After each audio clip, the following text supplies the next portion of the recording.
তাহলে স্টার সিনেপ্লেক্সে গত 20 বছরের আয়ের রেকর্ড গড়েছে মেগা স্টার শাকিব খানের তুফান। বাট এই মুভির অ্যাকচুয়াল বা রিয়েল আয় কত, আর এই মুভি থেকে প্রডিউসারের পকেটে বা কত টাকা গিয়েছে, মূলত সেটা নিয়েই থাকছে একটা কুইক আপডেট। সো আর দেরি না করে চলুন মূল গসিপের দিকে নজর দেওয়া যাক। মেগা স্টার শাকিব খানের কেরিয়ারের সাম্প্রতিক অর্জনগুলোর একটি সিঙ্গেল স্ক্রিন থেকে মাল্টিপ্লেক্স তারকা হয়ে ওঠা। প্রিয়তমার বিশাল সাফল্যের পর তুফান দিয়ে মাল্টিপ্লেক্সের পর্দা কাঁপিয়েছেন তিনি।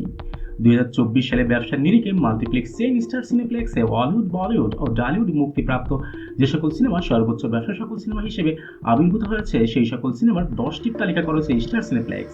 আর সেই 10টি সিনেমার মধ্যে সবার উপরেই অবস্থান করছে ডিরেক্টর রায়হান রাফি পরিচালিত মেগা স্টার শাকিব খান, মিমি চক্রবর্তী ও চঞ্চল চৌধুরী অভিনীত 2024 সালের বাংলা ফিল্ম ইন্ডাস্ট্রির highest grossing movie Toofan.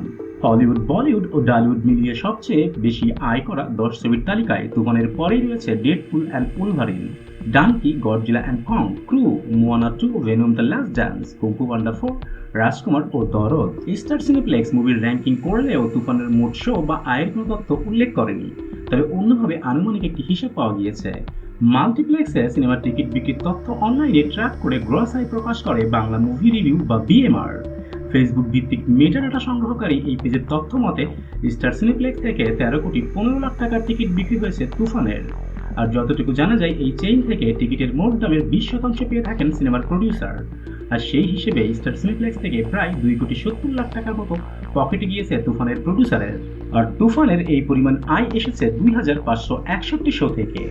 That's it for today. আবারও দেখা হবে নতুন কোনো ভিডিওতে নতুন কোনো টপিক নিয়ে। Till then, tata and bye bye. আর হ্যাঁ, প্লিজ সাবস্ক্রাইব করতে ভুলবেন না কিন্তু।